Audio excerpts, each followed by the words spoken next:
স্বাগতম। আজ আমরা দেখাবো কিভাবে একটি সাধারণ কাঠ ধাপে ধাপে রূপ নেয় একটি মজবুত ও সুন্দর দরজায়। নির্ভুল মাপ অনুযায়ী কাটিং ও শেপ দেওয়া হচ্ছে, যা কাজকে করে আরও নিখুঁত ও দ্রুত। এরপর শুরু হয় জোড়া লাগানোর কাজ, যেখানে প্রতিটা অংশ শক্তভাবে সেট করা হয় যাতে দরজাটি হয় টেকসই ও নিরাপদ। সবশেষে ফিনিশিং, যা দরজাকে দেয় স্মুথ টাচ ও আকর্ষণীয় লুক। আধুনিক প্রযুক্তি আর দক্ষ হাতের সমন্বয়ে তৈরি হচ্ছে কোয়ালিটি দরজা। ভিডিওটি ভালো লাগলে লাইক দিন, কমেন্টে মতামত জানান, আর এমন আরও ভিডিও দেখতে সাবস্ক্রাইব করুন।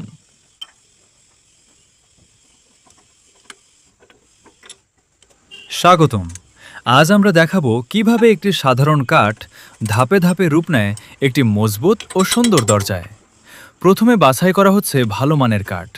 তারপর আধুনিক মেশিনের সাহায্যে নির্ভুল মাপ অনুযায়ী কাটিং ও শেপ দেওয়া হচ্ছে, যা কাজকে করে আরও নিখুঁত ও দ্রুত।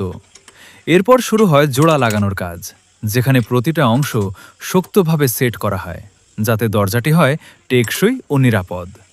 সবশেষে ফিনিশিং, যা দরজাকে দেয় স্মুথ টাচ ও আকর্ষণীয় লুক।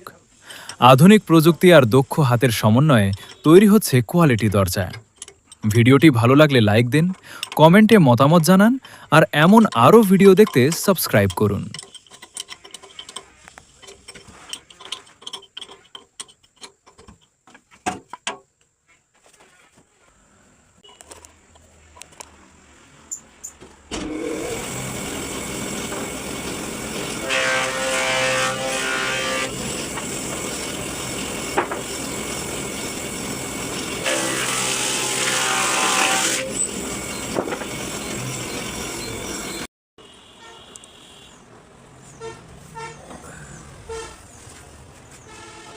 বাবু তো দেখলে সমস্যা নেই, আমরা দেখলে আমার দেখলে সমস্যা নেই, আমি এটা তুমি করছি সমস্যা নেই। টাকা বা সিটটা কেটে এক হাজার বানাইতে দুইটা দেবে।